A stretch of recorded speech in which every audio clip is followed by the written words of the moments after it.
Hello everyone, my name is Ali. So today I'm going to talk about this specific topic, program synthesis, and become more specific, inductive and deductive program synthesis. So before starting the lecture, how many of you, by showing your hands, are familiar with these terms? Inductive and deductive program synthesis, or have heard it before? So actually, it's a good opportunity for me to introduce you a new concept that I guess that would be useful for you in your further steps, in your research, in your job careers, specifically when you are asked to have some sort of automatic program. So let's start. In this course, Foundation of Software Engineering, we learn something about different design paradigms. So the focus of this course is on how to design. We started with functional oriented, remember DFDs. We learned how to extract the architectural views of DFDs and so on, and then we went through object oriented, spent a lot of time on it. And then we touched base on agent oriented and distributed systems. In addition to that, we learned what is functional, what is non-functional requirements, and we created the SRS document, which includes the functional and non-functional requirements and domain model. Then we went further, we worked on architectural patterns, architectural design, design patterns, and so on. And we used what we learned here and incorporated to create the UML models, including class diagrams, sequence diagrams, state charts, use case, you name it. And based on that, we created a design specification document. So that's the thing that at the end of this long journey we've created. Now the question is, what is the next step after having all these design things? Implementation, yeah. So we can do the implementation manually, which means that we can look at the document we created. We go through the class diagram, the sequence diagram, create a class by manually, and then, for example, in class A, instantiate class B, and establish the relationship and so on. But we all know that this is an error-prone process. This is time-consuming. It might end up with something that, has some sort of problems. If a graduate level programmer wants to work for a company, the payment will be $50 per hour, 150 or something like that. 150. 150. So now assume that you want to implement a class, just the class using, you did a class diagram and then implement it. You need to spend around 4 hours and to implement a couple of classes. And then at the end of the day, it will cost around $600 for your employee. While it could be done automatically, and then we can use program synthesis to that. So in that case, first we're gonna have a code which is error-free, and then we're gonna spend like 10 seconds, and then the cost will be reduced dramatically. So program synthesis addresses these concerns. To give you a very bare view of how program synthesis works, it takes in the specification of the system. In our case, the document, the design document that we produced, which includes, for example, class diagram, sequence diagram, and so on. And then synthesizes, creates a code, then verifies the produced code. I will talk about these steps in detail. And in an iteration and in interaction with the user, it verifies that whether the produced program is good enough or not. In the case that it's good enough, we're good. We have the program that we're looking for. Otherwise, then the synthesizer continues working until it reaches a point which says that, for example, no more programs could be produced because, for example, specifications have some sort of conflict or they're ambiguous or something like that. Or at the end, it will come up with the program. So this is the whole process. In this lecture, you will learn what are the different aspects of program synthesis, what are the different branches. And more important, you will learn, if you're given a automatic programming task, how to identify which of these techniques are useful for that specific task. So let's get back to our model. Program synthesis in general is a search problem. It finds a program in a programming language. It could be general purpose language like Java, C, C++, C#, and so on. Or it could be a program language which is designed for a specific purpose. It could be used for list manipulation, it could be used for string manipulation, or it could be used in routers, switches, and so on. So basically, program synthesis finds a program in programming language that satisfies user intents or user expectations of that system. So the user of these synthesizers could be a programmer which basically receives the output of this space and then may work on it, improve it, connect it to another code and then build a bigger map. Or it could be an end user which has no idea of how to write a single line of code. Now, the question is, I talked about the user expectation and user intent. By looking at this model, which part of this model represents the user expectation? Synthesizer? You just came in. Kidding. Verifier? There are just 2 or 3 more elements. Specifications. Specifications, right? So like I said, as a user, for example, if we're a programmer, we provide the synthesizer with our design documentation.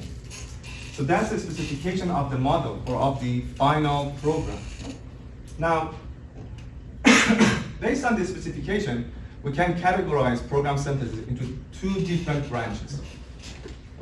Like I said, if we're a programmer, we can provide the complete specification, which means, for example, we can provide the design document, which includes class diagrams, sequence diagrams, and so on, which describes how the system should be implemented and what are the components and what are the relationships between them. We call these kind of specifications complete specification.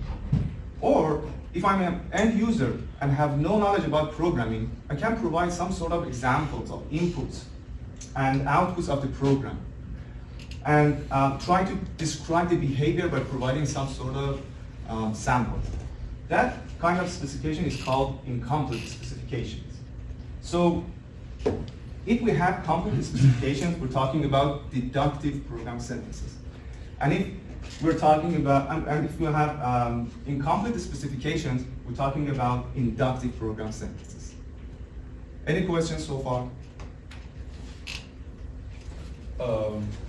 So it's supposed to basically build programs for us, but how about situations where the program you're supposed to build is going to have dependencies, or maybe your program is going to be calling services? How does that handle that? So, that's a good question. We'll reach that point. Okay. For example, the program needs to call some sort of APIs and so on.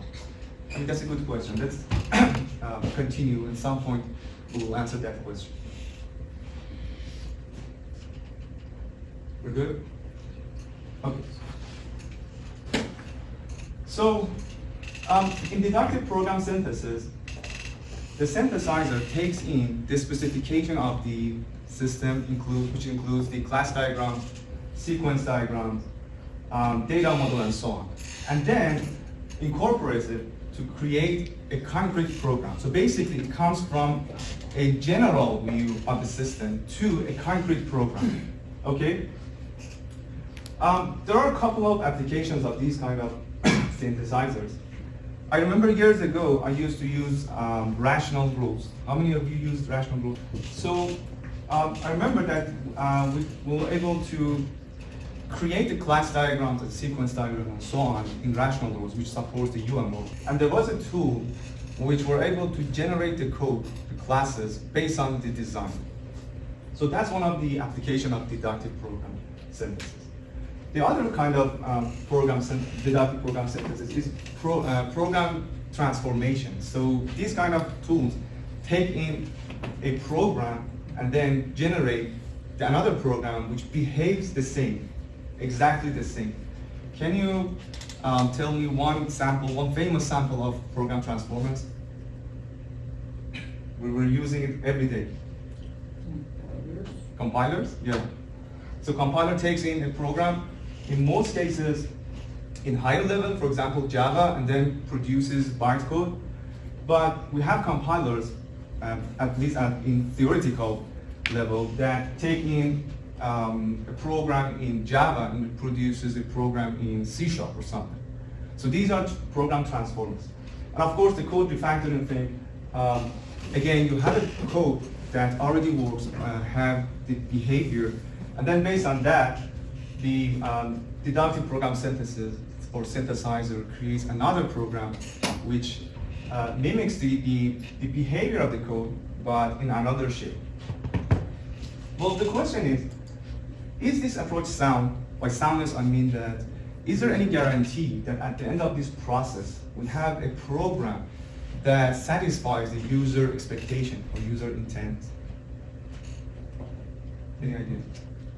You have to refactor it a bit. Oh, I mean, refactoring has nothing to do with the behavior of the program. So basically, does the work, does the job. I mean, you can't have multiple inheritance in Java, but you can have that in C#. And so the whole programmer looks at it and says, no, I have to refactor this. Yeah, but at the end of the day, if you're the user or the programmer, you want something that works. I mean, you can work on it. You can refactor it and add some classes or remove the code smells or something. But what I'm saying is, the program that is produced based on this process, does it satisfy the user expectation? I mean that the program behaves as the user expects. In theory, it should, but it doesn't always. It's contextual. Yeah, that's very implementation specific. Depends on the Not only implementation. The thing, I mean, these are correct. This is the point that you just mentioned. But in addition to that,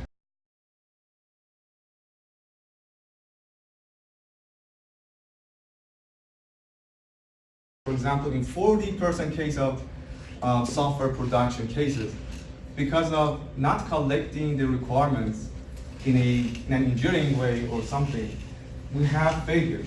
So even if you follow all these steps correctly, and then you create the program based on very specific rules, but there is a possibility that your specification has some sort of inconsistency or it's ambiguous. In the case that it's inconsistent, then the synthesizer might not be able to create a program because the specifications conflict. Or if it's ambiguous, then it might produce many programs that does not do the same thing that the user expects. On the other side, we have the inductive program synthesis. So in these cases, user, which might not be a programmer and has no knowledge about how to program or design software, provides some samples of inputs and outputs of the software.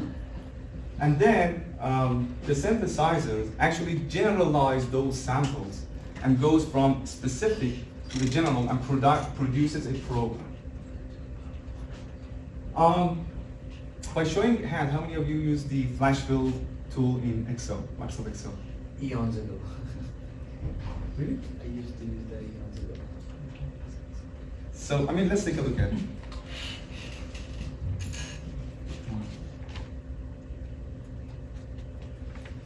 I guess I was this tall then. Really?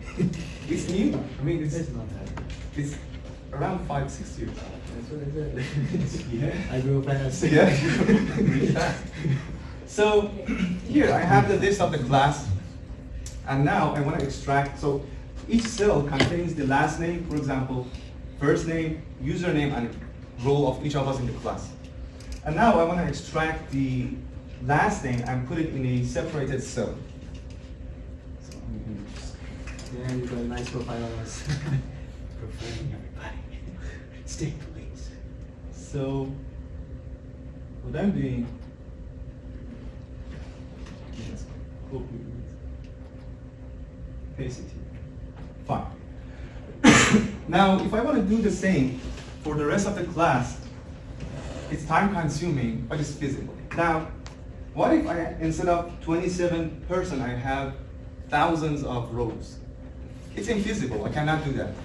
One way to overcome this problem is to write a macro or something in Excel. I know that years ago, it used to be VB, I guess, that we wrote it, the code.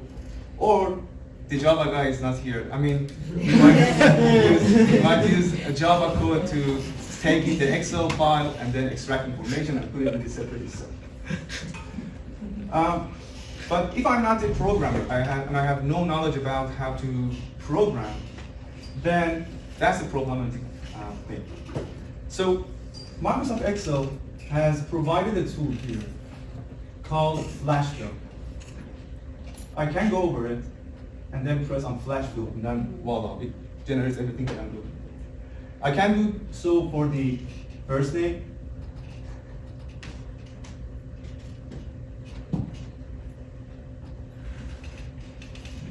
and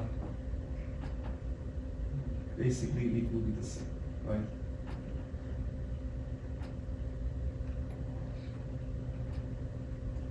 Now, for the third column, instead of just having the username, I want to extract the username and then attach the @rit.edu to create the mailing list of the class.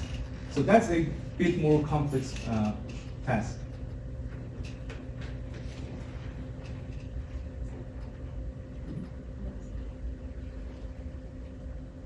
Sign.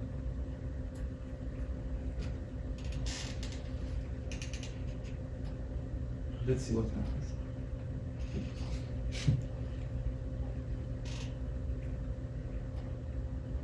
And again, Microsoft Excel takes care of the job. So what's happening behind the scene is Microsoft Excel uses inductive program synthesis techniques. It generates a code, a program, that takes in these sample of input and output and generates a program that satisfies those manipulations and then applies on the rest of the rows. In the case that, for example, somewhere I see that there's a problem, I can fix it, then it tries to regenerate it. And in the case that it cannot generate, will give a message that the program could not be synthesized. Now, let's get back to the start. So, inductive program synthesis has 3 different branches or 3 different techniques. Programming by example, which is somehow what we just saw. Sketch-based programming and component-based programming. And I will talk about each of these techniques a little bit in more detail. Now, assume, let's have an kind of exercise. So assume that we have a domain-specific language which has only these 4 functions. Okay, we have a language which has only 4 functions. Head, tail, is empty, and concat. And everything in this language is list. The inputs and outputs are list. And the only control structure that it has is if-then else. Okay, basically head takes in a list, returns the first element of the list. Tail takes in a list, returns all the elements except the head. Is empty, returns true if the list is empty. And concatenates 2 lists and returns a new list. So for this example, the head of L1, the first list, is 1. So it, as I said, everything in this language is a list. So it takes in the L1 list and returns 1 as a list. The tail of L1 is empty. Anyone can say why? This was customer element? Yeah, because the L1 has only 1 element, That's the head. and the definition of tail is everything except the head. So it will be an empty list. And is empty when we call it on the tail of L1 will return true because tail of L1 is empty. The same thing goes the same for L2. So is empty of L2 is true. Now what will be the head of L2?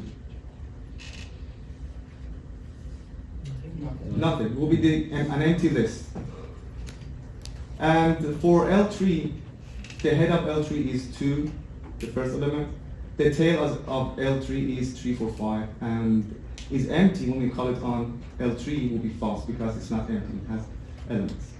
Now about the concatenation, when we concat L1 and L2, we have this specific list which has only one element. When we concat L2 and L3, we have 2, 3, 4, 5, and when we concat L2 and L1, we have all the elements, 1, 2, 3, 4, 5. Now one question, what will be the result of this statement? If it's empty tail of L1, then L1 else L3. It will be L1 or L3? L1. L1, yeah. Because tail of L1 is empty, then this expression will become true, and then it returns L. Now, I want every group to have one board and a marker, and then we're going to have an activity in the class.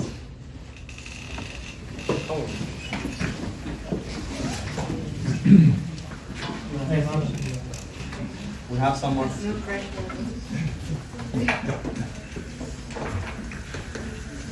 Marker? You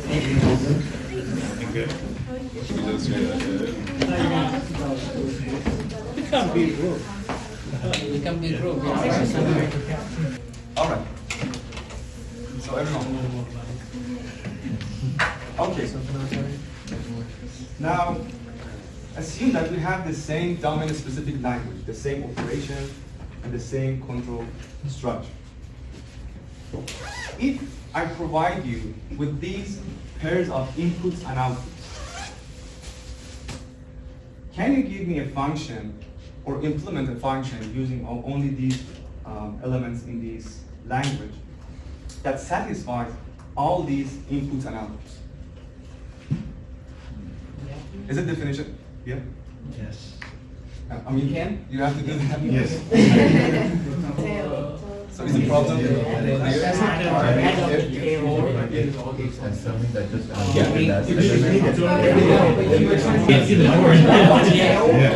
Guys, only one function. One function that satisfies everything. You just need bigger turn table. What is it? First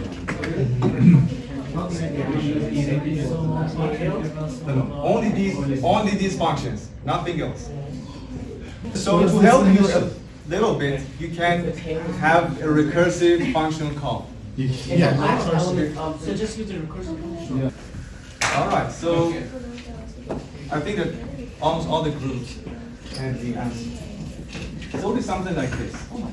Because empty tail of X, then return nothing, or an empty list, else concat head of X, and again, in a recursive call, we'll pass the tail of X.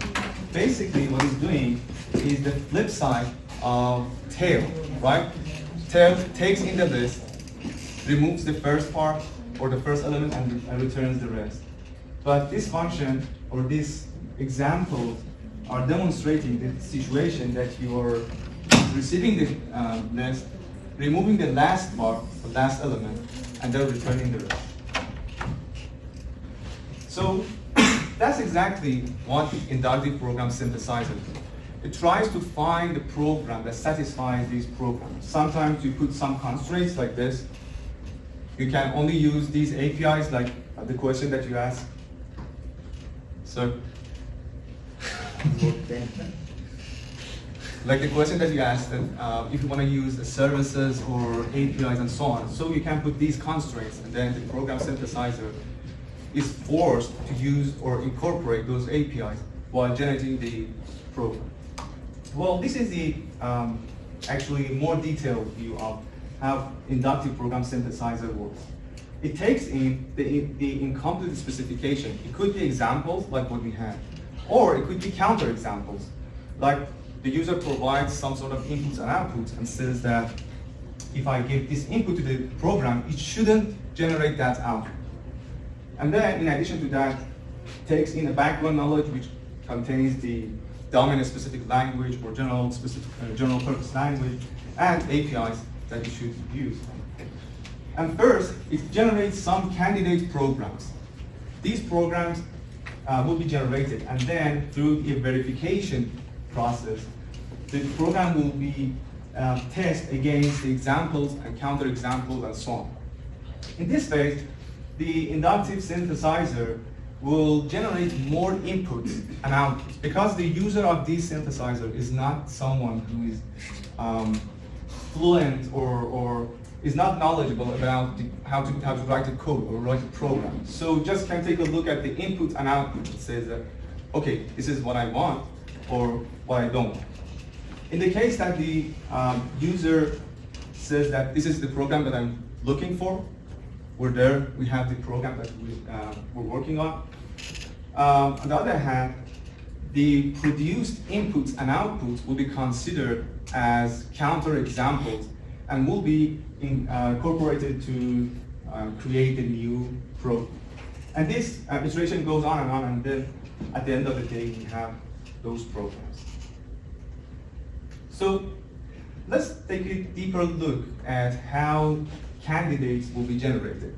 By the way, this lecture is an introductory lecture. We're not going to go in deep detail. Just want to give you a sense of how this synthesizer will work. So almost all of the inductive program synthesizers use SAT solvers to solve their problems. How many of you have heard or are familiar with SAT solvers, SAT problems? Okay, so SAT solver basically, SAT represents satisfiability. So these are satisfiability problems. I will talk about it in a little bit, in the next slide. But assume that this is the black box, okay? In computer science, software engineering, and many fields, it's common that when you face a new problem and you have no solution for that, you transform that problem to a problem which is well studied, and there are a bunch of solutions, high-performance solutions found for those problems. So in this case, the inductive program synthesizer takes in this specification and background, creates a problem, and then transforms that problem to a SAT problem. SAT problems are well-studied problems in computer science. Then using the tools that are already developed, they solve these problems, and then again retransform the solution to the solution in the original problem area or original problem space. So that's how they try to solve the problem. Now, what is the SAT problem or SAT solutions? Basically, SAT solvers work on propositional logic. So assume that we have these variables, and the only value that they can take is 0 or 1, true or false. Did you take the logic course or something? Yeah. Yeah, so that's the propositional logic. And each of these could be positive and could be negative. So we call them as literals, all right? Then assume that if we put disjunction between them, we have a disjunctive clauses. So now we have two disjunctive clauses. So each of these variables could take 0 or 1, and then, disjunctions are ors in logic that we talk about. Okay, so for example, true or false would be true. True and false would be false. You know that. And if we have disjunctive clauses and put and between them, we're creating conjunctive normal form or CN. So these are the bases that SAT solvers work on. Now, in satisfiability problems, we're not going to go in detail, but inductive program synthesizers somehow transform the original problem to something like this, something like CNF. And then they try to find values for each of these variables that satisfies the whole sentence. By satisfy, I mean that makes the whole sentence value true. All right, so for example, in this case, if x1 goes 1, even if x2 and x3 are 0, this sentence will be true. All right, so the goal is to satisfy the whole propositional sentence. Now, SAT solvers actually try to find solution for those SAT problems. So in this case, if we have this CNF, we can go over all these elements, all these variables. We have 3 variables. How many combinations can we have for counting them? Cross product. Sorry? You have a cross product. I mean, it would be 2 power to 3, right? So because each of them can take 2 values at the same time. So one way to find values that can satisfy the whole sentence is go over all the combinations. In this case, 8 combinations. But assume that instead of having 3 variables, we have thousands of variables in real-world application. Obviously, we cannot go over all the combinations. It's not feasible. So SAT solvers try to find some trick or try to incorporate some heuristics to solve the problem rather than going over all the combinations, having the complete search. For example, in this case, since we have 2 x3 in 2 sides of the sentence, if x3 is 1, regardless of value of x1 and x2, the whole sentence will be 1. So one possible solution will be 1 and then 1. I mean, we didn't go through all the combinations to see what would be the result.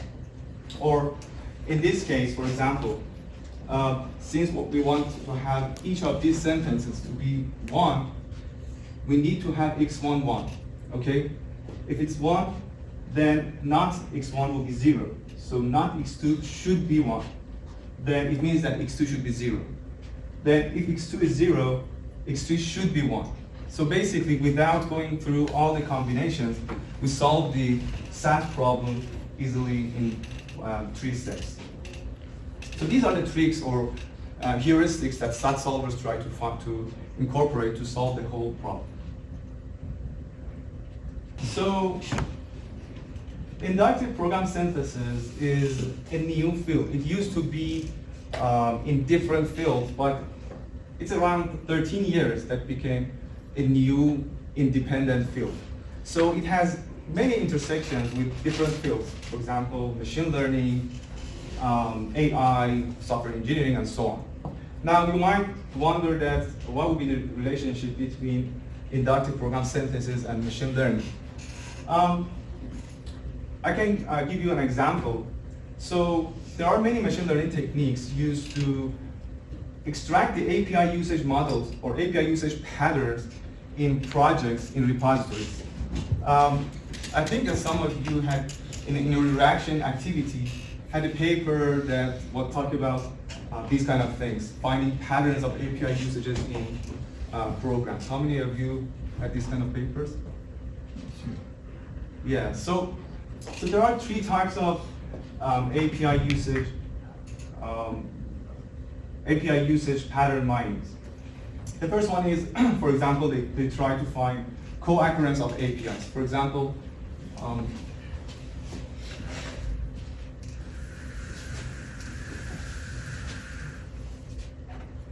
so these studies help you to find that, for example, if you have API A in a program, then the possibility of having API B in the program, for example, is 80%. And if you have API B in a program, the possibility of having API C, for example, is 95%. Now, it basically means if you have a program that has API A and B, but not API C, most likely that program is a faulty program. The program has some sort of problem. So inductive program synthesis takes in these kind of information and in two phases uses it to generate a program. The first phase is when it generates the candidate programs. Remember that there were 4 different phases. And the next one is when it wants to verify the program. So it uses this information to see, for example, if in a program, API A and B are used, but API C, for example, is not used, it can say that that program is a problematic program. So in that case, it could throw away that program and doesn't show it to the user, or it can give it a lower rank, actually lower ranking when it's showing the program to the user. There are other kind of API usage patterns, for example, the sequential patterns. In this case, this research, for example, says that if you use API A, you have to use API B right after API A, and then you can have API C and then API D. So these are more advanced topics than the just co-occurrences. And then the last type, which are the actually most advanced API usage pattern techniques, they try to find graph-based API usages in programs. So in addition to sequence, they provide more information about, for example, the data dependency between them. So in this case, for example, they say if you want to have data, if you want to have API D, you should have called API A and you should have called API B, and then you should use API A in API D. These are the information that inductive program synthesis techniques can take in, and then in generating the candidate programs, and after that, in verifying your program, they can incorporate to create the sound program. Well, so I work in these kind of topics. For example, this is the result of our research. This is not visible, right? Doesn't matter. So basically, it says that, for example, if you want to have this API, you should have called this API and that API before that. And then if you want to have this API, you should have called this one before. So these are some sort of hot topic in the research lab. So let's get back to inductive program synthesis. Following all the discussions that we had, do you think that this process, creating the inductive program synthesis, is a sound process? Does it generate a sound program or not? That's true. Well, before answering, let's go over an example. So assume that I provide you with this input and that output. And I ask you to create a program that satisfies this input and output. One possible solution would be x plus 2, right? It satisfies the 2 and 4. Now, as a user, I can say that, well, in addition to that input and output, I want your program to satisfy 3 goes to 6 as well. Now what? What do you suggest as a program? Multiplication by 2. Not too much. Now, I'm saying that in addition to 2 goes to 4, 3 goes to 6, I want a program that satisfies 4 goes to 6 as well. You're saying if it's 4, it turns 6. That's a machine learning, right? If it is even add to, if it is not multiply. Yeah. C at 6. Add a 6. Or Break it down to prime numbers. it could be something like this, like next prime number of x plus 1. So next prime of 2 is 3 plus 1 is 4. Next prime of 3 is 5 plus 1 is 6. And next prime of 4 is 5 plus 1 is 6. Now that you can see, in different levels, by providing more examples, the programs are changed. So we can say, in general, this process is not sound. We cannot guarantee that the produced program satisfies exactly what user has in his mind. Now the question is, so why do we bother ourselves? I mean, why are we going through all this way to do that? So we can provide a bunch of answers. The first one is, if the provided example are representative enough they're covering corner sides, edge sides, and so then the produced program would be sound enough. The other thing is, this is the nature of software development. So, I mean, years ago, we used to do the waterfall approach. We just engineered the requirement, then we designed the system, and then we implemented it, we tested, we deployed it. And then if the user wanted to change the program, we went through all the process again. That would be another project. But nowadays, we have iterative approaches. So this is exactly the nature of software production. You take in the user request, create a program. In interaction with the user, you might update your program, and that's how it's going to work. And the third thing is, we can use deductive and inductive program synthesis together. So remember, deductive program synthesis goes from general to specific, and inductive program synthesis goes from specific to general. So these two hopefully at some point can meet, and that will be the more sound program that we're looking for.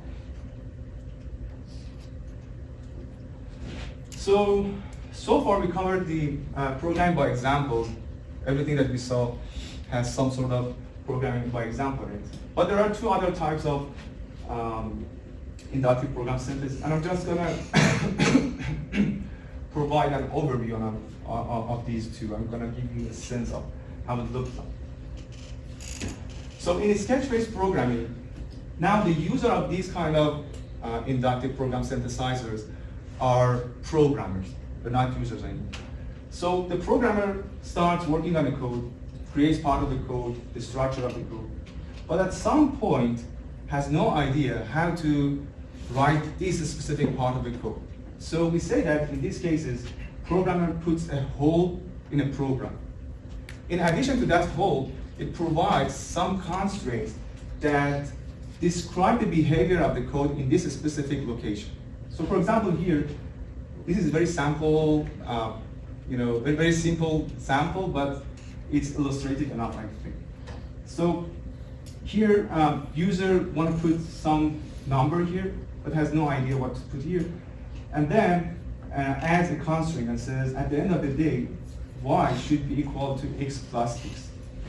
So the sketch-based programming takes in the structure of the code, the holes that are in the code, and the constraints on it. And of course, use the SAT solvers and produces the code which this part is filled. So that's how the sketch-based programming works. The other kind of inductive program synthesis techniques is component-based programming. In this case, the programmer provides the signature of what he or she wanted to be implemented. Then, for example, in the signature, specifies the type of output, type of input, and in addition to that, provides the APIs that the system is allowed to use to create the program. So these kind of program synthesizers takes in this information and again use SAT solvers, and at the end creates a program that is composed of only these APIs. For example, instantiation, these method calls and so on. So to conclude, in this lecture we learned that program synthesis is a search problem that finds a program in programming language.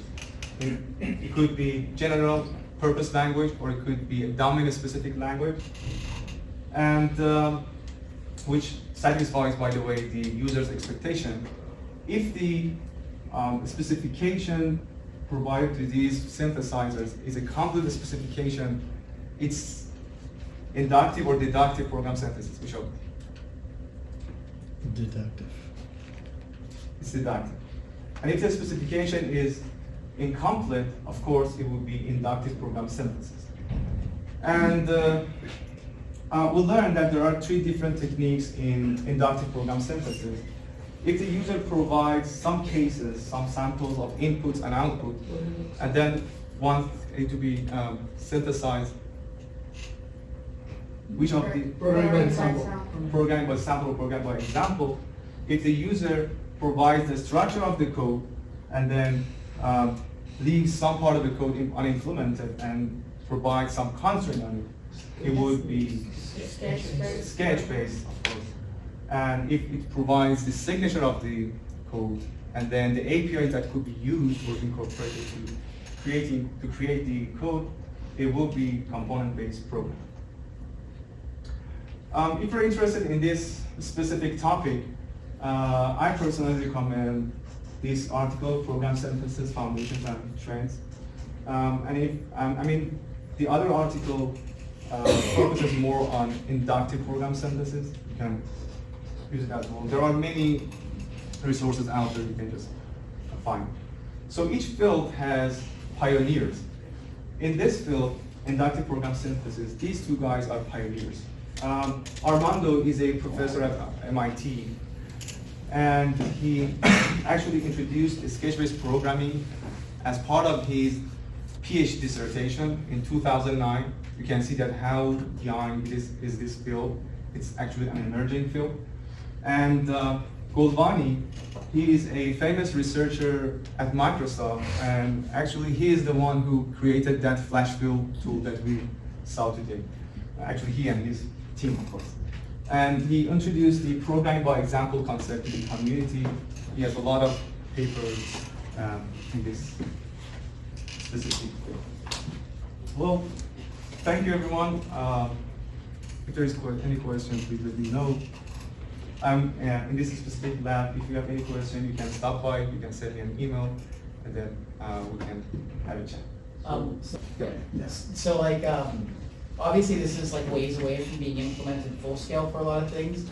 Are you worried about this like potentially displacing programmers down the line? Because the more you start to use programs to generate programs, it starts to wonder like, do you even need them at all for some things? So like I said, this field is an emerging field. Yeah. So for example, the case of sketch-based programming, I was really interested. I went through their paper, cloned their project and tried to use it. And then when you use these kind of things, you realize that at some point, they're not gonna generate the whole program. Yeah. So basically, at the end of the day, you need a programmer. But for very specific, I call it low-level tasks, like creating the class diagrams from the, implementing the class diagrams in the code, or maybe some sort of task that we saw in the Excel, kind of things that are repetitive. Yeah, so in these cases, these things will be useful, and hopefully It's in like the future. automatic with programmer oversight. You want Yes. to be able to manage what the machine can create. At this point, you need a programmer as well. Hopefully, if it goes forward, maybe it should be combined with AI thing, and at the end of the day, we'll be able to implement whatever you have in your mind. But we're not there yet. How is programming by example different from what you're doing in machine research? In this another thing? So in machine learning, that's a good question. In machine learning, basically you use neural network and something like that. So you use those kind of models to create something that you provide input, and then it creates output. It's data-driven almost. Yes. But the thing is, even if you re-input your test data, that model are not gonna give you 100% accuracy. That's one thing. Another thing is, when you're dealing with neural network, you have no idea what's happening inside the network. Yeah. You cannot go over and change some part of it to improve the, say, accuracy or performance. You cannot refactor it, you cannot do anything. So that's the main difference between the neural network and the program. Both are models, both are trying to behave as the user expects, but So basically implements a reflex agent by looking at the exact data instead of actually using an algorithm. yeah.